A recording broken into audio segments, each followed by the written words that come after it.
வணக்கம். இன்றைக்கி நம்மளோட பத்திரிகையாளர் திரு மணி அவர்கள் இருக்காங்க. அரசியல் சார்ந்த நிறைய விஷயங்கள் நம்ம இன்றைக்கி அவரோட பேச போகிறோம். வணக்கம் சார். வணக்கம். இந்த லாஸ்ட் வீக் பார்த்தோன்னா மகாராஷ்டிரா பாலிடிக்ஸில் ஏகப்பட்ட விஷயங்கள் நடந்திருக்கு. ஒரு முக்கியமான விஷயம் என்னென்னா, முன்னாள் home minister Maharashtra home minister arrest பண்ணப்பட்டிருக்காரு. அனில் தேஷ்முக் அரெஸ்ட் பண்ணியிருக்காங்க. ஏறக்குறைய அவர் ஒரு 12 மணி நேரம் என்கொயரி பண்ணி அதுக்கப்புறம் அரெஸ்ட் பண்ணியிருக்காங்க. அதுக்கப்புறம் ஒரு 2-3 டேஸ்க்கு முன்னாடி அஜித் பவாருக்கு சொந்தமான ப்ராப்பர்ட்டிஸ், அவரோட ரிலேட்டிவ்ஸ்க்கு சொந்தமான ப்ராப்பர்ட்டிஸ் அட்டாச் பண்ணியிருக்காங்க. ஸோ இதை எப்படி பார்க்குறீங்க? இதை பொலிட்டிக்கலாக பார்க்கலாமா, எப்படி பார்க்குறீங்க? பொலிட்டிக்கலாக தான் பார்க்கணும். 2 முக்கியமான நிகழ்வுகள் கடந்த ஒரு வாரத்தில் மகாராஷ்டிரா அரசியலில் நடந்திருக்கு. மகாராஷ்டிரா அரசியலை பற்றி அதுக்கு முன்னால் கொஞ்சம் சுருக்கமாக சொல்லணும். மகாராஷ்டிராவில் இன்றைக்கி யார் ஆட்சி பண்ணிகிட்டு இருக்காங்கன்னா, Shiv Sena, nationalist Congress party NCP, Congress 3 கட்சிகள் சேர்ந்து ஆட்சியில் இருக்காங்க. இன்ட்ரெஸ்டிங்கான டெவலப்மெண்ட் என்னென்னா, 2019 அக்டோபரில் நடந்த எலெக்ஷன், அக்டோபரில் கொஞ்சம் முன்னால் நடந்த எலெக்ஷன் நினைக்கிறேன். நம்ம கிட்டத்தட்ட 290 சீட் அங்கே டோட்டல் அசம்பிளி எலெக்ஷன். அதில் 105 சீட்டு பிஜேபி நின்றுது. ப்ரீபோல் அலையன்ஸ் 105 சீட்டு சிவசேனாவும் பிஜேபியும் அலையன்ஸில் இருந்தாங்க. 105 சீட்டு பிஜேபி, சிவசேனா 56 சீட்டு. இப்போ காங்கிரஸும் NCPயும் அலையன்ஸ் காங்கிரஸ் NCP 54 சீட்டு, காங்கிரஸ் 44 சீட்டு ஜெயிச்சு. சிங்கிள் லார்ஜஸ்ட் பார்ட்டியாக பிஜேபி இருந்தும் அங்கே ஆட்சியை ஃபார்ம் பண்ண முடியல. ஏன்னா சிவசேனாவுக்கு பிஜேபிக்கும் யார் முதலமைச்சர்ன்ற தகராறில் அது ஒரு 6 மாதம் கிட்டத்தட்ட இழுத்து அக்டோபருக்கு பிறகு சிவசேனா, NCP, காங்கிரஸ் 3 பேரும் சேர்ந்து, அதாவது 56 + 54 + 44 சேர்த்து கிட்டத்தட்ட 150 சீட்டுக்கு மேலே வருது. ப்ளஸ் உதிரி கட்சிகளெல்லாம் வச்சு அவங்க ஆட்சி அமைச்சிட்டாங்க. முதல்ல ஒரு வாரம் இந்த ஆட்சி அமைக்கிறது யாருன்னு சிக்கல் வரும்போது, ஒரு சில மாதங்கள் ஓடும்போது திடீர்னு ஃபட்னாவிஸ் முதலமைச்சராக பதவி ஏற்றார். NCPலேருந்து சரத்பவாரோட தம்பி அஜித் பவார் வெளியில் போய் அவர் கூட கொஞ்ச நாள் இருந்தார். பட் 4 நாள்லேயே கவர்மெண்ட்டு கவுந்துச்சு, நிரூபிக்க முடியலன்னு. அதன் பிறகு 2 ஆண்டுகள் அங்கே ஆட்சியில் இருக்கிறது உத்தவ் தாக்கரே, சிவசேனாவோட தலைவர் உத்தவ் தாக்கரே, மறைந்த பால் தாக்கரேயோட மகன் உத்தவ் தாக்கரே முதலமைச்சராக இருக்கிறார். துணை முதலமைச்சராக சரத்பவாரோட தம்பி அஜித் பவார் இருக்கிறார், நேஷனலிஸ்ட் கான்ஃபரன்ஸ் பார்ட்டி. தேசிய காங்கிரஸ் கட்சியிலேருந்து 44 ஒரு எம்எல்ஏக்கள், அவங்கலேருந்து அசோக் சவான் முன்னாள் அமைச்சர் அதில் அவர் உட்பட பலர் அதில் அமைச்சராக இருக்காங்க. ஸோ சுருக்கமாக எப்படி புரிஞ்சுக்கணுன்னா, ஒரு அசம்பிளியில் ஒரு மாநிலத்தில் நடக்கிற அசம்பிளி தேர்தலில் 10% தான் சீட்டு தான் பிஜேபி ஜெயிக்குது, 50% எதிர்கட்சிங்க ஜெயிக்குதுன்னா கூட அவங்கள விலைக்கு வாங்கி ஆட்சியில் உட்காரக்கூடிய பிஜேபி இங்கே 290 சீட்டில் 105 சீட்டு வாங்கி சிங்கிள் லார்ஜஸ்ட் பார்ட்டியாக இருந்தோம். இந்த 3 கட்சியை சிவசேனா, NCP, காங்கிரஸை உடைக்க முடியல. இன்றைக்கி 2 வருஷமாக அவங்க ஆட்சி செய்கிறத வேடிக்கை பார்த்துக்கிட்டு கை கட்டிட்டு உட்காந்துருக்கு. அது அவங்கள டிஸ்டர்ப் பண்ணுறதுக்கு எப்படியாவது வாய்ப்பு கிடைக்குமான்னு பல விதங்களில் குடைச்சல் கொடுத்துட்டு இருந்தது பிஜேபி அரசு. அதனுடைய தொடர்ச்சியாகத்தான் நாம் இதை பார்க்கணும். அனில் தேஷ்முக் அவர்களுடைய முதல்ல அனில் தேஷ்முக் கைது செய்யப்படுறாரு. என்ஃபோர்ஸ்மெண்ட் டைரக்டரேட் அமலாக்கத்துறை அனில் தேஷ்முக் உள்துறை அமைச்சராக இருக்கும்போது பாம்பேவோட முன்னாள் போலீஸ் கமிஷனர், இப்போ அவர் தலைமறைவாக இருக்கார், ஒரு போலீஸ் கமிஷனரை காணாமல் போயிட்டார், எங்கன்னு தெரியல. மாதம் 100 கோடி ரூபாய் லஞ்சம் கேட்டார். பாம்பேலேருந்து மட்டுமே வாங்கி கொடுக்கணும், பார் நடத்துகிறவங்க அவங்ககிட்ட இருந்தெல்லாம் அப்படின்னு அவர் கம்ப்ளைண்ட் பண்ணி என்ஃபோர்ஸ்மெண்ட் டைரக்டரேட் அவருக்கு விசாரணைக்கு சம்மன் அனுப்பிச்சு 2 தடவை விசாரணைக்கு அவர் வரல. 3ஆவது தடவை அரெஸ்ட் வாரண்ட் போட்டு, அதற்கு பிறகு அவர் 2 அரெஸ்ட் வாரண்ட் பெண்டிங்கில் இருக்கும்போது என்ஃபோர்ஸ்மெண்ட் டைரக்டரேட் முன்னால் அப்பீர் ஆகி அமலாக்கத்துறை முன்னால் 12 மணி நேரம் விசாரணைக்கு பிறகு 100 கோடி ரூபாய் அந்நிய செலவாணி மோசடியில் அனில் தேஷ்முக், நேஷனலிஸ்ட் கான்ஃபரன்ஸ் பார்ட்டியோட மூத்த தலைவர், மராத்வாடா ரீஜனில் ஒரு சீனியர் லீடர். ஏன்னா பாம்பே மகாராஷ்டிரா அரசியலில் மராத்வாடா ரீஜன்றது ரொம்ப முக்கியமானது. அங்கே அவர் முக்கியமான லீடர். அவரை கைது பண்ணி என்ஃபோர்ஸ்மெண்ட் டைரக்டரேட் உள்ளே வச்சுருக்கான். இது நடந்துகிட்டு இருக்கும்போது சைமல்டேனியஸாக என்ன ஆச்சுன்னு கேட்டிங்கன்னா, அதுக்கு ஒரு நாள் பொறுத்துன்னு நினைக்கிறேன், இப்போ serving deputy chief minister Ajit Pawar, அவர் முக்கியமான ஒரு தலைவர். அவருக்கு சொந்தமான கிட்டத்தட்ட 1000 கோடி ரூபாய் ப்ராப்பர்ட்டிஸை வருமான வரித்துறை, அவர் வருமானத்துக்கு அதிகமாக சொத்து சேர்த்தாருன்னு இன்கம் டேக்ஸ் டிபார்ட்மெண்ட் அவரை அவரோட ப்ராப்பர்ட்டிஸை அட்டாச் பண்ணிருக்கு. எங்கெங்கே இருக்க ப்ராப்பர்ட்டிஸ்னால் மும்பை, மகாராஷ்டிராவோட பல இடங்கள், பூனா, கோவா, டெல்லி, பாராமதி, ஜெய்ப்பூர், கிட்டத்தட்ட வட இந்தியாவில் உள்ள ஒரு 12 இடங்களுக்கு மேலே 1000 கோடி ரூபாய் ப்ராப்பர்ட்டிஸ் அஜித் பவார், சரத்பவாரோட சொந்த தம்பி, அவரோட ப்ராப்பர்ட்டிஸையும் அவரை இன்கம் டேக்ஸ் டிபார்ட்மெண்ட் 1000 கோடிக்கு மேலே ப்ராப்பர்ட்டிஸை அட்டாச் பண்ணியிருக்கு. அவர் அரெஸ்ட் பண்ணல. அனில் தேஷ்முக்கை அரெஸ்ட் பண்ணிட்டாங்க. அனில் தேஷ்முக் விஷயத்தில் என்னென்னா, அனில் தேஷ்முக் மேலே கம்ப்ளைனண்ட் யாருன்னா பாம்பே போலீஸ் கமிஷனர் பரம்வீர் சிங், அவர் DGP ரேங்கில் இருக்க ஆஃபீஸர். அந்த கம்ப்ளைனண்ட்டை காணோம். இந்த கேலி கூத்தெல்லாம் இந்தியாவில் தான் நடக்கும். 2 மாதம் முன்னால் வரைக்கும் Bombay police commissioner Bombay police commissioner complaint கொடுக்குறாரு, ஹோம் மினிஸ்டர் எனக்கு 100 கோடி ரூபாய் மாதம் லஞ்சம் கேட்டாருன்னு பிரச்சனை பெருசாகுது. ஹோம் மினிஸ்டர் அதுக்கப்புறம் ரிசைன் பண்ணி வேறு ஒரு ஹோம் மினிஸ்டர் வராரு. திடீர்னு பார்த்தா இப்போ கம்ப்ளைண்ட்டை காணோம். யார் மேலே கம்ப்ளைண்ட் சொன்னாங்களோ அவரை அரெஸ்ட் பண்ணிட்டாங்க. ஒரு கம்ப்ளைண்ட்டை வந்து சாதாரணமாக ஒரு டிஜிபி ரேங்கில் இருக்க ஆஃபீஸர் எப்படி காணாமல் போக முடியும்? அப்போ ஒன்று மத்திய அரசாங்கத்தோட உதவியோடு அவர் காணாமல் போயிருக்கணும், இல்லை வேறு ஏதாவது நடந்திருக்கணும். இந்த கேலி கூத்தெல்லாம் வந்து இதுதான் ரிமாண்ட் ரிப்போர்ட்டில் அவங்க அனில் தேஷ்முகோட வக்கீல் கேட்குறாரு, யார் கம்ப்ளைண்ட்டு அவர் எங்கே போனார்? அப்போ இது இதுக்கு நடுப்புறம் உங்களுக்கு தெரியும், வாசேன்னு ஒரு சப் இன்ஸ்பெக்டர் ஒருத்தன் வந்து அங்கே வந்து ரொம்ப அளவுக்கு அதிகமாக அட்டூழியம் பண்ணான்ட்டு என்ஐஏ அந்த கேஸ் எடுத்து, எந்த கேஸ்னால் முகேஷ் அம்பானி வீட்டு முன்னால் வெடிகுண்டு நிரப்பிய கார் ஒன்றை கொண்டு போய் நிறுத்தினாங்க, கொலை பண்ணுறதுக்கு பார்த்தாங்கன்னு. அந்த கேஸை வந்து பாம்பே போலீஸ் விசாரிக்கும் போது திடீர்னு என்ஐஏ வந்து எடுத்துருச்சு அந்த கேஸை. பார்த்தா முகேஷ் அம்பானி கிட்ட மிரட்டி பணம் பறிக்கிறதுக்கு காரில் வந்து ஆர்டிஎக்ஸ் பாம்பை வச்சு கொண்டு போய் ரொம்ப அமெச்சூரிஷாக பண்ணியிருக்காங்கன்னு அப்பயே வந்து காவல்துறை உயர் அதிகாரிகள், ஓய்வு பெற்றவங்க, ரொபேரோ போன்றவர்கள்லாம் கூட அதை சொன்னாங்க. இப்போ அந்த வாசேன்றவன் தான் வந்து பரம்பீர் சிங்கோட ரைட் ஹேண்டு.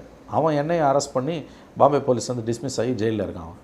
இப்போ இத்தனை விஷயங்களுக்கு மத்தியில் நம்ம பார்க்குறது என்னென்னா வந்து ரெய்ட்ஸ், இந்த வருமான வரித்துறை சோதனைகள், அதன் தொடர்ச்சியாக Ajit Pawar serving deputy chief minister Sharad பவாரோட சொந்த தம்பி, அவருக்கு சொந்தமான, அவருக்கு நெருக்கமானவர்களுக்கு சொந்தமானதாக கருதப்படக்கூடிய 1000 கோடி ரூபாய் சொத்துக்கள், அதில் வந்து பில்டிங்ஸு, லேண்ட் பேங்க்ஸு, கல்லூரிகள், அப்புறம் வந்து இப்போ ஃபேக்ட்ரிஸு, கம்பெனிஸு எல்லாம் அடக்கம். இது வந்து பினாமி ஆக்ட், பினாமிஸ் ஆக்ட்னு ஒன்று இருக்குது. அந்த ஆக்ட் படி வந்து இதில் வந்து இன்கம் டேக்ஸ் டிபார்ட்மெண்ட் நடவடிக்கை எடுத்திருக்குது.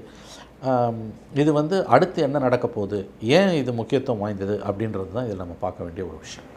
இப்போ 2 நாட்களுக்கு முன்னாடி வந்து உத்தவ் தாக்கரே வந்து ஒரு இனாக்ரேஷன் ஃபங்க்ஷனில் பேசுகிறாரு பூனேயில். அப்போ வந்து சரத்பவார் அவரோட என்டையர் ஃபேமிலி வந்து ரொம்ப பாராட்டி பேசுகிறாரு. ஸோ கிளியராக இந்த புயல் போய்கிட்டு இருக்கும்போது அவர் நடுவில் இது பேசுகிறாருன்னா நான் உங்கள் சைடு தான் இருக்கேன்றது அவர் வெளிப்படுத்துகிறார் இந்த விஷயங்களில். அதே மாதிரி நம்ம வந்து இன்னொரு விஷயத்தில் ரொம்ப கிளியராக இருக்கலாம். சரத்பவாரை பொறுத்த வரைக்கும் அவர் பிஜேபி பவருக்கு வராமல் இருக்கிறது தான் விரும்புவார். ஸோ அவர் ஸ்ட்ராங்காக சிவசேனாவை சப்போர்ட் பண்ண தான் போகிறாங்க. ஸோ இப்போ இந்த ரெய்ட்ஸ்லாம் எந்த வகையில் கவர்மெண்ட்டை டீஸ்டெபிலைஸ் பண்ண முடியும்? ஏன்னா 2 குரூப்புமே அவங்க வந்து சண்டை போட போகிறதுல 2 ரொம்ப க்ளோஸாக தான் இருக்காங்க. ஸோ பிஜேபியோட இந்த ரெய்ட்ஸ் வந்து எந்த வகையில் உதவும் அந்த டீஸ்டெபிலைஸ் பண்ண? எவ்வளோ தூரம் உதவுன்றதை நீங்கள் இப்போ அறுதிட்டு சொல்ல முடியாது. உதவாதுன்னு நீங்கள் இப்பயே வந்து ஆருடம் சொல்ல முடியாது. ஏன்னு கேட்டிங்கன்னா வந்து இந்த ரெய்ட்ஸுன்றது வந்து இட்ஸ் என்கொயரி, அதாவது வந்து இன்வெஸ்டிகேட்டிவ் ஏஜென்சிஸ்னால் விசாரணை அமைப்புகள்லாம் இப்போ police basically they are policing in nature. உங்களுக்கு வந்து போலீஸோட அட்ராசிட்டிஸை நீங்கள் வந்து எவ்வளோ நாளைக்கு தாங்கி நிற்பீங்கன்னு கேள்வி கேட்டிங்கன்னா, நான் காலத்துக்கும் தாங்கி நிற்பான்னு எவனும் பதில் சொல்ல முடியாது. இந்த பிரச்சனையை நீங்கள் எப்படி பார்க்கணுன்னு பார்த்தீங்கன்னா, நான் பிஜேபி ரூல்டு ஸ்டேட்ஸை கடந்த 7 வருஷமாக மோடி கவர்மெண்ட் எப்படி நடத்துது. நான் அதை தான் சொன்னேன் உங்களுக்கு வந்து முதல்ல உங்களுக்கு நான் சொன்ன பாயிண்ட்டை, ஒரு அசம்பிளி எலெக்ஷனு அங்கே ஒரு உதாரணத்துக்கு நான் சொல்கிறேன். ஒரு 100 சீட்டு அங்கே வந்து அசம்பிளி இருக்குது, 10 சீட்டு தான் பிஜேபி ஜெயிக்குது, 50 சீட்டு வந்து காங்கிரஸோ அல்லது எதிர்க்கட்சியோ அங்கே ஜெயிக்குது. அப்படின்னா 40 சீட்டு உதிரி கட்சிகளுக்கு போகுதுன்னா, நம்ம எல்லோரும் நினைப்போம் அந்த 50 சீட்டு வச்சுருக்க கட்சி தான் ஜெயிக்கும், ஆட்சி அமைக்கணும். மாறா 10 சீட்டு இருக்க பிஜேபி 60-70 பேரை விலைக்கு வாங்கி ஆட்சி அமைக்குது. அப்படி தான் மேகாலயாவில் நடந்தது, மிசோராமில் நடந்தது, கோவாவில் நடந்தது, கர்நாடகாவில் நடந்தது, மகாராஷ்டிராவில் இதில் வந்து மத்திய பிரதேசில் அப்படி தான் நடந்தது, ராஜஸ்தானில் பண்ண பார்த்தாங்க, முடியல. ஆகவே எதிர்க்கட்சிகளுக்கு மக்களே மேண்டேட் கொடுத்து, அதாவது வந்து பிஜேபிக்கு வந்து 10% தான் சீட்டு, 50-60% எதிர்க்கட்சி கொடுத்தா கூட அந்த இடத்துல ஆட்சியை கவுத்து 10% 50% விலைக்கு வாங்குது. ஒரு புது விதமான கணித கோட்பாடை, மேத்தமெட்டிக்கல் தியரியை மோடியும் அமித்ஷாவும் இந்திய அரசியலில் அமுல்படுத்துகிறாங்க. இது வரைக்கும் சுதந்திர இந்திய வரலாறுல இல்லாத மாபெரும் அட்டூழியத்தை அவங்க அறிமுகப்படுத்துகிறாங்க. 10 சீட்டு வச்சுருக்க கட்சி வந்து ஆட்சி அமைக்கும், 50 சீட்டு இருக்க கட்சியை விலைக்கு வாங்குவாங்க, மிரட்டி விட்டு. இப்படி தான் நடந்துகிட்டு இருந்தது. அப்படி இருக்கும்போது மகாராஷ்டிரான்றது நல்லா கவனிங்க, இந்தியாவோட பிஸ்னஸ் கேபிட்டல் மகாராஷ்டிரா, இந்தியாவோட ஃபினான்ஸ் கேபிட்டல் மகாராஷ்டிரா. பிஜேபி அங்கே traditionally strong, single largest party BJP. அதில் வந்து பிஜேபியும் சிவசேனாவும் எலக்ட்ரல் அலையன்ஸ், நல்லா ஞாபகம் வச்சுக்கோங்க, தேர்தலுக்கு முன்னால் அலையன்ஸ். என்சிபியும் காங்கிரஸும் அவங்களும் தேர்தலுக்கு முன்னால் அலையன்ஸ். அப்படி பார்த்தீங்கன்னா 105 + 56 அவங்களுக்கு 160 சீட்டு வருது. 2 பேருக்கு சேர்த்து 160 சீட்டு. காங்கிரஸ் வந்து 54 + 44 எவ்வளோ வருதுன்னு பார்த்தீங்கன்னா 98 வருது. மொத்த சீட்டு 290. அப்போ 160 சீட்டு இருக்க கட்சி அந்த கூட்டணி ஆட்சி அமைக்கணுமா, அல்லது அதுலேருந்து வெளியில் வந்து அந்த 105லேருந்து அந்த கூட்டணியில் சண்டை போட்டுட்டு வெளியில் வந்த ஒருத்தனும் மற்ற 2 பேரும் சேர்ந்து 3 பேர் ஆட்சி அமைப்பாங்கன்னா 2 சொன்னதான் நடந்திருக்கு. But everything is good in love and வார்ன்ற மாதிரி வந்து இங்கே இந்த அட்டூழியத்தை வந்து நம்ம ஏற்றுக்கிறோம். ஒரு விதத்தில் ஜனநாயக படுகொலை இது. மக்கள் தேர்ந்தெடுத்தது வந்து பிஜேபி சிவசேனாவுக்கு தான் ஓட்டு போட்டாங்க. சிங்கிள் லார்ஜஸ்ட் பார்ட்டி பிஜேபி தான். ஆனால் ஆட்சி அமைக்கிறது யாருன்னா வந்து சிவசேனா, காங்கிரஸ், என்சிபி சேர்ந்து ஆட்சி அமைக்குது. இந்த காரியம் நடக்குது. இன்னொன்று விஷயம் நீங்கள் பார்த்தீங்கன்னா, நம்ம மெயினாக நம்ம சொன்னது மோடி வந்து எப்படி இதை அலோவ் பண்ணுறாரு, மோடியும் அமித்ஷாவும் எப்படி இதை அலோவ் பண்ணாங்க. ஒரு சிறிய மாகாணத்தில் கூட 10% ஓட்டு வச்சுருந்தா கூட 50% சீட்டை வாங்குறவங்க இவ்வளோ பெரிய மாநிலத்தில் அவங்களோட மொத்தம் 48 சீட்டு லோக்சபா சீட்டு மகாராஷ்டிராவை கண்ட்ரோல் பண்ணுறவங்க, யூபிக்கு அடுத்தால் மகாராஷ்டிராவை கண்ட்ரோல் பண்ணுறவங்க தான் இந்தியன் பாலிடிக்ஸை கண்ட்ரோல் பண்ண முடியும். It has that much political influence and weightage in Indian politics. ஏன் கோட்டை விட்டு 2 வருஷமாக நிற்கிறாங்கன்னா, இவங்களால் வந்து மற்ற மாநிலங்களில் எதிர்க்கட்சிகள் ஃபிசிக்கலாகவே அடித்து எடுத்த மாதிரி மகாராஷ்டிராவில் எடுக்க முடியல. சிவசேனா ஆளுங்க அந்த அளவுக்கு வந்து அவங்களும் அடிதடியில் தெளிவாக இறங்கி நிற்கிறாங்க. சரத்பவாரோட நரித்தனமான மூளையும் காங்கிரஸ் வந்து பல ஆண்டுகள் அங்கே ஆட்சியில் இருந்ததால் அவங்க பண்ணுற சில சித்து வேலைகளும் இன்றைக்கி காப்பாற்றிக்கிட்டு இருக்குது. ஆனால் இதை உடைக்கிறதுக்கான வேலையை இன்றைக்கி ஆரம்பிச்சிட்டாங்க. இதை உடைக்கிறதுக்கான வேலையை இன்றைக்கி ஆரம்பிச்சிட்டாங்க. இது லாங் டேர்ம் இம்ப்ளிகேஷன் இருக்குது. இதுக்கு முன்னால் பண்ணதை மாதிரி இப்போ இதை விட மாட்டாங்க. நீங்கள் நல்லா ஞாபகம் வச்சுக்கோங்க, மோடியோட ஆட்சியில் 2014-19 மோடி 1.0ல் ஆட்சியோட 50% காலம் முடியும் போது, அதாவது கரெக்டாக மிட் டேர்ம் ஆஃப் தி இது நடக்கும்போது, ஆட்சி நடக்கும்போது முக்கியமான டிசிஷன்ஸ் அவர் எடுத்தது தான் கடந்த கால வரலாறு. உதாரணத்துக்கு டிமானிட்டைசேஷன் பண்ணது வந்து எப்போன்னு பார்த்தீங்கன்னா 2014 மோடி கவர்மெண்ட் வருது. 2014 மே மாதம், 2016 நவம்பர் 8, இன்னும் 3 நாள் வந்துன்னா 5 வருஷம் முடியுது, ஆனிவர்சரி கொண்டாட போகிறோம். 50% ஆஃப் த டென்யூர் முடிகிற அன்னைக்கு, எக்ஸாக்ட்லி 50% டென்யூர் முடிகிற அன்னைக்கு ஒரு மாபெரும் டிசிஷனை மோடி எடுத்தார், டிமானிட்டைசேஷன் டிசிஷன். அதுக்கான விலையை வந்து நாடு கொடுத்தது, மிகப்பெரிய அளவில் நாடு கொடுத்தது. எவ்வளவோ பேர் தற்கொலை பண்ணால், எவ்வளோ தொழில்கள் அழிஞ்சுது. ஆனால் ஆச்சரியப்படுற அளவில் வந்து இன்ன வரைக்கும் அதோட லாஜிக் நமக்கு புரியல. அடுத்த பொது தேர்தலில் மோடி ஜெயிச்சு மறுபடியும் ஆட்சிக்கு வந்தார். நான் இதை ஏன் சொல்கிறேன்னா, மோடியோட மோடஸ் ஆப்பரண்டை, அவரோட வே ஆஃப் ஃபங்க்ஷனிங் தெரிஞ்சவங்களுக்கு ஒரு விஷயம் நன்றாக புரியும். அவரோட டென்யூரோட 50% முடியும் போது he will take major decisions. ஏன்னா அந்த டிசிஷன்ஸோட ப்ளஸ் அண்ட் மைனஸ் வந்து செட்டில் டவுன் ஆகிறதுக்கு அடுத்த ஒரு 2.5 இயர்ஸ் வந்து கையில் இருக்கும். ஸோ 60 மாதம் ஒரு கவர்மெண்ட்டுக்குன்னா 30 மாதம் முடியும் போது கரெக்டாக ஒரு டிசிஷன், முக்கியமான டிசிஷன்ஸை எடுத்துடுறாங்க. எடுத்துகிட்டு அதன் பிறகு அது நல்லதோ கெட்டதோ செட்டில் டவுன் ஆகிறதுக்கு, தானாக செட்டில் டவுன் ஆச்சுன்னா ஃபைன், டிமானிட்டைசேஷன் மாதிரி, இல்லைன்னா கோர்ஸ் கரெக்ஷன் பண்ணிக்கலான்றதுக்காக தான் வந்து அந்த மிட் டேர்மில் அதை பண்ணுறாங்க. மோடியோட அரசியல் தெரிந்தவர்களுக்கு நன்றாக தெரியும். நான் மறுபடியும் சொல்லுகிறேன், சிங்கிள் லார்ஜஸ்ட் பார்ட்டியாக இருக்கக்கூடிய ஒரு பிஜேபி எப்படி வந்து மகாராஷ்டிரா மாதிரி இந்தியாவோட ஃபினான்ஸ் கேபிட்டல், பிஸ்னஸ் கேபிட்டல், அங்கே வந்து ஆட்சியை விட்டுட்டு எப்படி அவங்க இருப்பாங்க? அவங்க நிச்சயமாக வந்து 105 சீட் வச்சுருக்கக்கூடிய சிங்கிள் லார்ஜஸ்ட் பார்ட்டி எப்படி வந்து ஆட்சியை விட்டுட்டு இருப்பாங்க? அப்போ எதிர்க்கட்சி மாநிலங்களெல்லாம் எப்படி அடித்து துவைக்கிறாங்களோ அந்த வேலையை இவ்வளோ நாள் செய்யாமல் இருந்தவங்க இன்றைக்கி செய்ய ஆரம்பிச்சிருக்காங்க.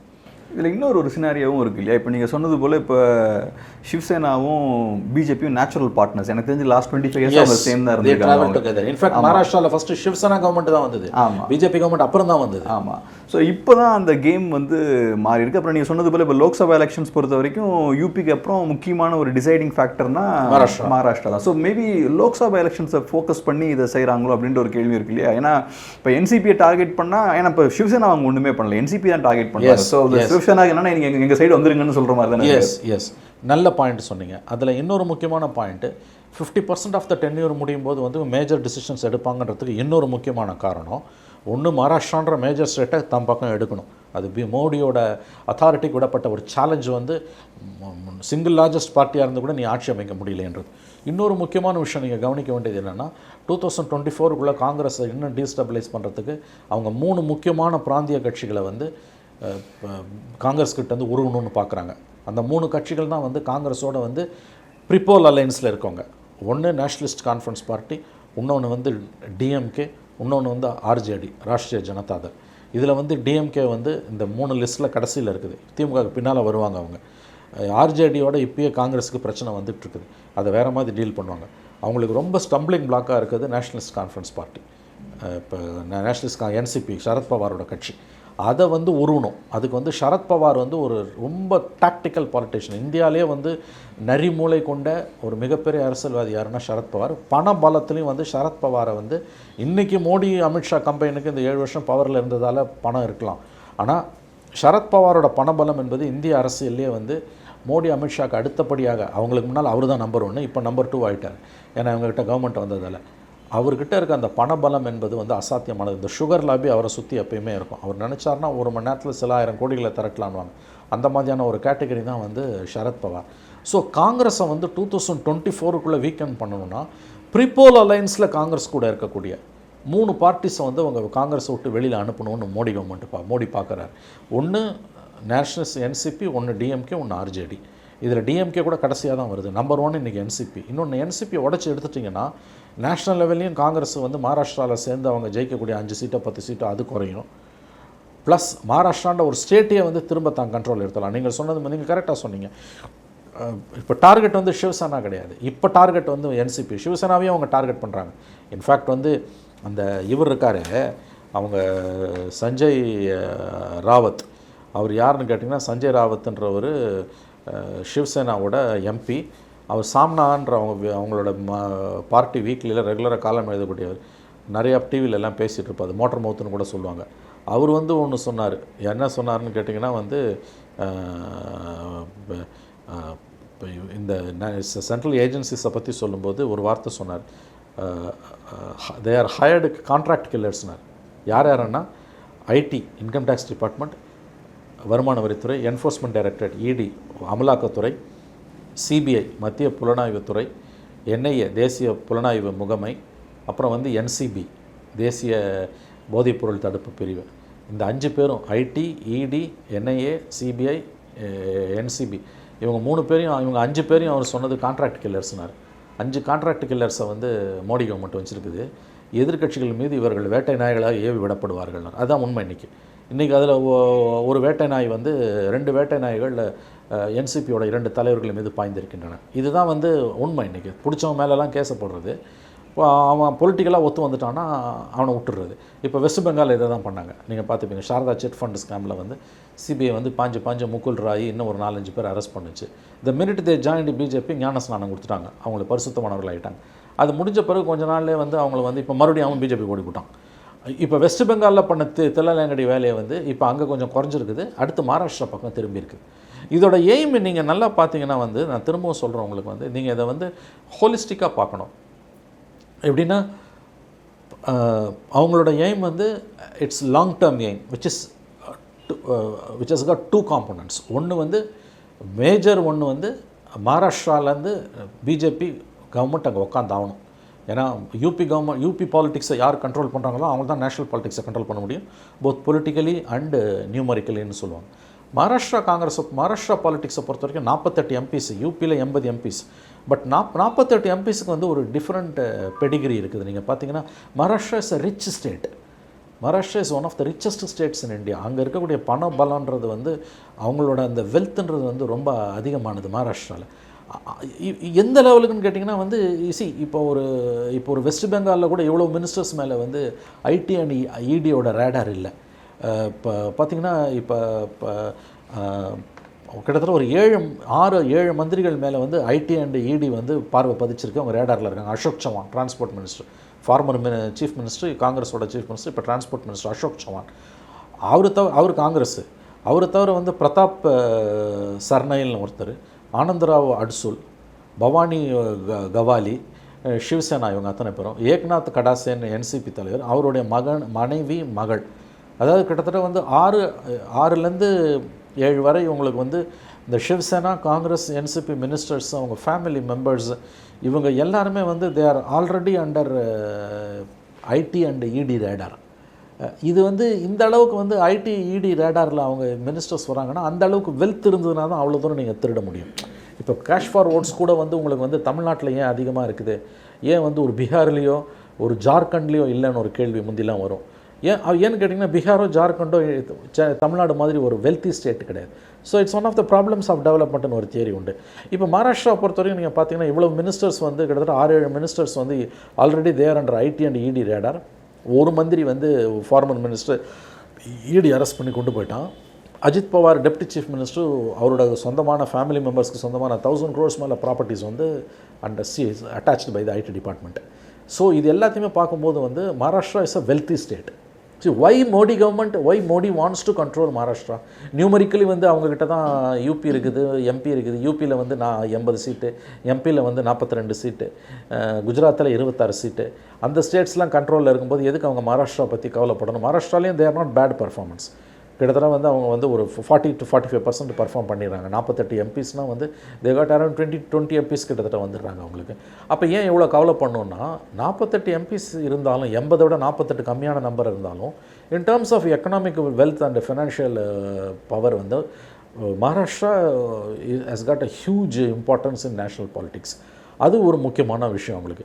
இன்னொன்று, இந்த அனில் தேஷ்முகை தொட்டதும் அஜித் பவாரை தொட்டதும் சரத் பவாரை நோக்கி இடியும் ஐடியும் மெல்ல மெல்ல நகருகிறார்கள் என்பதற்கான அர்த்தம். ஏன்னா சரத் பவார் வந்து பல ஆயிரம் கோடிக்கு சொந்தக்காரர், அவருடைய ஃபேமிலிக்கு ப்ராப்பர்ட்டிஸே வந்து அவ்வளோ இருக்குது. இது அஜித் பவாரை தொடுறதுன்றது சரத் பவாரை தொடுறதுக்கான முதல் கட்டம். சரத் பவாரை தொட்டுட்டாங்கன்னா கண்டிப்பாக அது it will have its own impact. அது இன்னொன்று, இது நீங்கள் ஏற்கனவே ஒன்று, இந்த பிரஃபுல் பட்டேல்னு ஒருத்தர் இருக்கார். அவர் வந்து சிவில் ஏவியேஷன் மினிஸ்டர் மன்மோகன் சிங் கவர்மெண்ட்லேருந்து. அவர் ஏற்கனவே இடி என்கொயரியை ஃபேஸ் பண்ணிகிட்ருக்கார். இப்போ சைலண்ட்டாக இருக்கார், ரொம்ப நாளாக பாலிடிக்ஸே பண்ணாமல் சைலண்ட்டாக இருக்கார். அஜித் பவாரை தொட்டதுன்றது வந்து அஜித் பவார் ஃபேமிலியை 1000 crores ப்ராப்பர்ட்டிஸை அட்டாச் பண்ணதுன்றது சரத் பவாருக்கு வச்ச செக். ஆக்சுவலாக அது மெயின் டார்கெட் வந்து சரத் பவார், அஜித் பவார் கிடையாது. அஜித் பவார் மூலமாக சரத் பவாரை தொடுறாங்க. அப்படி தொடர்றதுக்கான இது வந்து நம்ம பேசின மாதிரி என்னென்னா, இந்த 3 பார்ட்டிஸை உருவணும். NCP, RJD, DMK. கடைசியாக டிஎம்கே வரும், நிச்சயமாக வரும், அதுவும் வரும். யூ கேன் எழுதி வைத்துக் கொள்ளுங்கள் நீங்கள், அதுவும் வரும். மோடியோட அரசியல் தெரிந்தவர்களுக்கு இது புரியும், அவர்கள் மறுக்க மாட்டார்கள். அப்போ இந்த விஷயத்தில் இன்றைக்கி நம்ம பார்க்க வேண்டியது main target is Sharad Pawar. ஆனால் இதில் இன்னொரு விஷயமும் இருக்குது. இப்போ மம்தா பானர்ஜி ரொம்ப அக்ரெசிவாக பிஜேபி அப்போஸ் பண்ணிட்டு இருக்காங்க, அதே மாதிரி உத்தவ் தாக்கரே ரொம்ப அக்ரெசிவாக பிஜேபி அப்போஸ் பண்ணிட்டு இருக்காரு. ஸோ இந்த மாதிரி ஒரு சூழலில் எதுக்கு அவன் தேவையில்லாமல் போய் டிஎம்கே மேலே கை வைக்கணும்?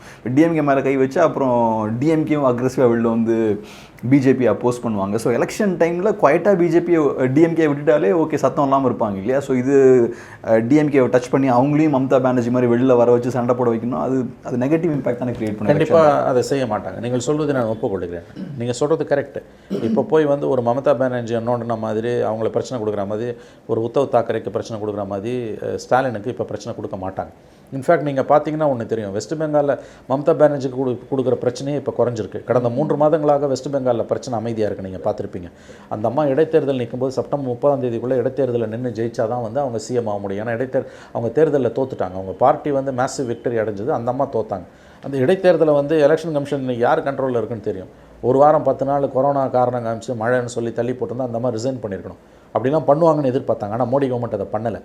அதுக்கு நீங்கள் இன்னொரு காரணத்தையும் இப்போ கவனிக்க வேண்டியிருக்கு. இன்றைக்கி வந்து மம்தா பானர்ஜி வந்து முன்பு இல்லாத அளவுக்கு காங்கிரஸை எதிர்க்க ஆரம்பிச்சிருக்கார்.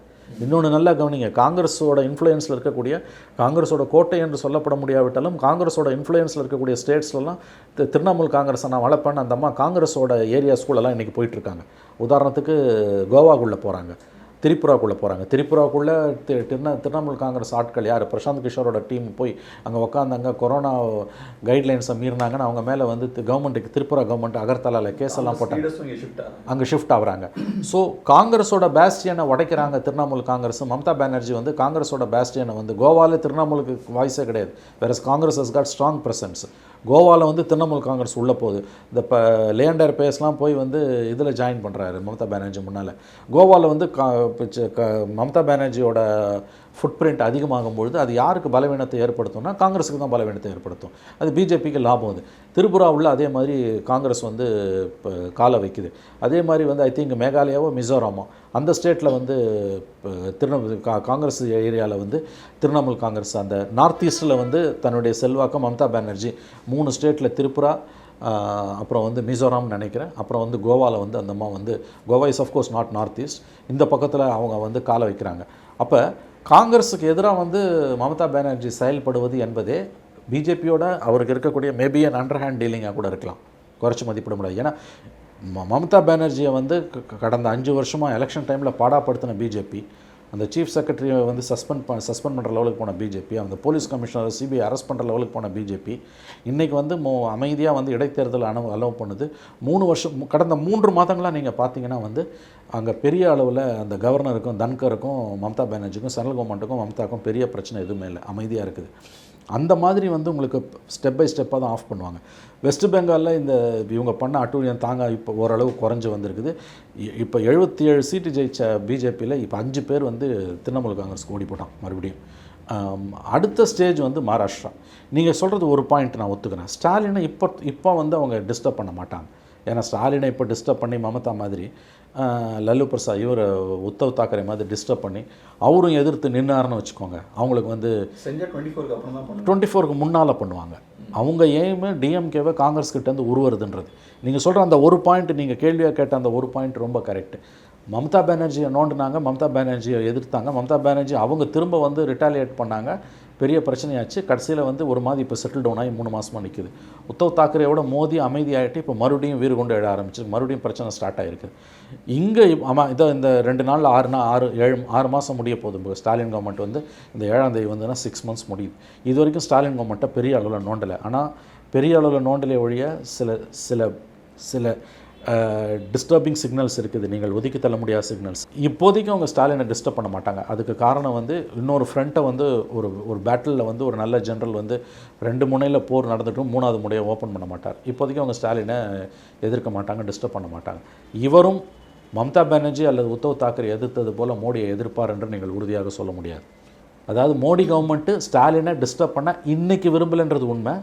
இப்போதைக்கு மோடி கவர்மெண்ட்டு சில விஷயங்களில் அத்துமீறி போனாலும், அவற்றை கண்டும் காணாமலும், அவற்றுக்கு அடிபணிந்தும், ஆனால் தங்களுக்கு மீடியா கிட்ட இருக்கக்கூடிய அந்த ஹனிமூன் பீரியடை வைத்து அவற்றை வெளியில் வராமல் தடுத்து கொண்டும் ஸ்டாலின் அரசு இன்றைக்கு கடந்து சென்று கொண்டிருக்கிறது. எப்பயுமே அப்படி இருக்குன்னு நீங்கள் சொல்ல முடியாது. அவங்க ரேடாரில் ஃபஸ்ட்டு இன்றைக்கி வந்து டிஎம்சி அதை ஒரு மாதிரி செட்டில் பண்ணிட்டாங்க. 2வது வந்து சிவசேனா, உத்தவ் தாக்கரே மகாராஷ்டிரா சுச்சுவேஷன். அதில் வந்து உத்தவ் தாக்கரே தொடர்றதுக்கு முன்னால் என்சிபியை தொடர்றாங்க. ஏன்னா மெயின் இஷ்யூ அங்கே என்சிபி. 3வது தமிழ்நாட்டில் டிஎம்கே கிட்ட வரும். எப்போ வரும்னா, இவங்க கவர்னர் சொல்கிறத கேட்காம, மோடி கவர்மெண்ட் சொல்கிறத கேட்காம போனாங்கன்னா வரும். மாறா அண்டர் டீலிங்கில் போயிட்டாங்கன்னா இவங்களுக்கு டிஸ்டர்பன்ஸ் வராது. ஒரு இன்ட்ரெஸ்டிங்கான ஒரு டேட்டா ஒன்று இருக்குது. இப்போ ஐடி ரைட்ஸ் பொறுத்த வரைக்கும் இந்த வருஷம் ஏப்ரல் டு செப்டம்பர் பார்த்தோம்னா 243 ரைட்ஸ் நடந்திருக்கு. 243 ரைட்ஸ். அது குரூப்ஸ் ஆர் யூனிட்டிஸ்ன்னு போட்டிருக்காங்க. இதே டைமில் போன வருஷம் பார்த்தோன்னா 83 தான் நடந்திருக்கு. ஸோ ஏறக்குறைய ஒரு 193% வந்து இன்க்ரீஸ் ஆகிருக்கு. ஸோ அதை எப்படி பார்க்குறீங்க? இது வந்து கோவிட் டைம்னால போன வருஷம் ரொம்ப குவைட்டாக இருந்தாங்க, இந்த வருஷம் அதிகமாக இருக்குன்னு பார்க்கலாம். இல்லை நீங்கள் சொன்னது மாதிரி செகண்ட் ஹாஃபில் அக்ரெசிவான பேட்டிங் பார்க்குறோம். கோவிட் ஒரு காரணமாக இருக்கலாம், not the only reason. Of course Covid டெஃபினட்டாக ஒரு காரணமாக இருக்கும், மாற்றுக்கிறதுக்கு இடம் இல்லை. பட் கோவிட் மட்டுமே ஒரு காரணம் கிடையாது. கோவிடை தாண்டின வேறு காரணங்களும் இருக்குது. 1200 crores வந்து செகண்ட் ஹாஃப். இன்னொன்று நீங்கள் வந்து இப்போ லோக்சபா எலெக்ஷன்ஸை நோக்கி நெருங்க இந்த ஐடி ரைட்ஸோட வால்யூம் வந்து இன்க்ரீஸ் ஆகும். யூசி, நீங்கள் வந்து மகாராஷ்டிரா சுச்சுவேஷனை எப்படி புரிஞ்சுக்கணும்னு நான் சொல்கிறேன்னா, திரும்பவும் நான் உங்களுக்கு சொல்கிறேன் வந்து லார்ஜர் பிக்சர் இஸ் மகாராஷ்டிராவில் கண்டிப்பாக அந்த கவர்மெண்ட்டை டீஸ்டபிளைஸ் பண்ணி ஒரு பிஜேபி லேட் கவர்மெண்ட் அங்கே வரணும். அதை கண்டிப்பாக வந்து இன்னும் 5 வருஷத்துக்கு அந்த கவர்மெண்ட்டை மோடி ஆட விட மாட்டார். மோடிக்கு 2024 எலெக்ஷனுக்கு போகும்போது மகாராஷ்டிராவில் இப்போ இருக்க செட்டப் இருக்கிறத அவர் விரும்ப மாட்டார். அதை விட வெக்கக்கேடு அவங்களுக்கு எதுவும் கிடையாது, விட மாட்டாங்க. 2வது முக்கியமான விஷயம் என்னென்னா, இந்த 2வது தான் முதலாகவும் கூட இருக்கலாம், அல்லது முதல் சொன்னதோடு இது பின்னி பணிந்ததாக இருக்கலாம். இந்த 3 ரீஜனல் பார்ட்டிஸ் நம்ம சொன்ன என்சிபி, ஆர்ஜேடி, டிஎம்கேவை டிஎம்கே கிட்ட எவ்வளோ சீக்கிரம் உருவ முடியுமோ அல்லது எவ்வளவு தூரம் உருவ முடியுமோ அதுதான் அவங்க எய்ம். அதில் ஆர்ஜேடியை ஒரு மாதிரி செட்டில் பண்ணி வச்சுருக்காங்க. என்சிபியை இப்போ தொட்டுக்கிட்டு இருக்காங்க. அடுத்து டிஎம்கே கிட்ட வரும். டிஎம்கே கிட்ட லாங் டேர்ம் வரும். ஆனால் டிஎம்கே தன்னோட கோர்ஸ் கரெக்ஷன் பண்ணிச்சுன்னா டிஎம்கே கிட்ட வராமலே கூட போகலாம். ஆகவே இந்த லார்ஜர் பிக்சரில் இந்த 2024க்குள்ளே இந்த 50% ஆஃப் த டென்யூரை மோடி கவர்மெண்ட் பாஸ் பண்ணியிருக்குது. 60 மாத ஆட்சி காலத்தில் மோடி 2.0ல் 30 மாதங்களை கடந்து கொண்டிருக்கிறது. எப்பயுமே 30 மாதங்களை கடக்கும்பொழுது முக்கியமான முடிவுகளை வந்து அவர் 2016 எடுத்தார் மோடி 1.0ல். அதைத்தான் அவர் இப்பொழுதும் செய்து கொண்டிருக்கிறார். இது வந்து என்னென்னு கேட்டிங்கன்னா வந்து, நீங்கள் இந்த அஜித் பவாரோட ரெய்டெல்லாம் சாதாரணமாக தயவு செஞ்சு நினைக்க வேண்டாம். ஏன்னா அஜித் பவாரை தொட்டதுன்றது சரத் பவாரை தொடர்றதுக்கான முதல் படி, டெஃபினட்டாக முதல் படி அது. And Sharad Pawar is a big fish. கண்டிப்பாக வந்து அவரை வந்து டிஸ்டர்ப் பண்ணுறதுக்கான வேலை தான் இது. எல்லா நேரத்திலுமே இவர்கள் வந்து அப்படியே கொள்கை சார்ந்து மோடியை எதிர்த்து நின்றுடுவாங்கன்னு நீங்கள் சொல்லவும் முடியாது. அவங்க இவ்வளவு நாள் விட்டதே வந்து ஒரு லார்ஜர் அட்டாக்குக்கான, மேசிவ் அட்டாக்குக்கான ஒரு முன்னோட்டமாக தான் இந்த 2 வருஷம் மோடி அலோவ் பண்ணியிருக்காங்க. மோடியோட அரசியல் தெரிந்தவர்களுக்கு மகாராஷ்டிராவில் கடந்த 2 வருஷமாக சிங்கிள் லார்ஜஸ்ட் பார்ட்டியாக திரும்ப சொல்கிறோம். 105 சீட் இருக்கக்கூடிய 290 பேர் அசம்பிளியில் 105 சீட் இருக்கக்கூடிய சிங்கிள் லார்ஜஸ்ட் பார்ட்டி பிஜேபி. அது ஆட்சி அமைக்காமல் மற்ற 3 பேர் 56, 54, 44 ஆட்சி அமைக்குதுன்னா அது எப்படி மோடி அலோவ் பண்ணுவார்? அலோவ் பண்ணியிருக்காருன்னா என்னென்னா லாங் ரோப் கொடுக்குறாரு. இப்போ இழுத்து பிடிக்க ஆரம்பிச்சிருக்காரு. ரொம்ப நன்றி சார். எப்பவும் போல் ஒரு ஆழமான ஒரு பேட்டி கொடுத்து ரொம்ப நன்றி.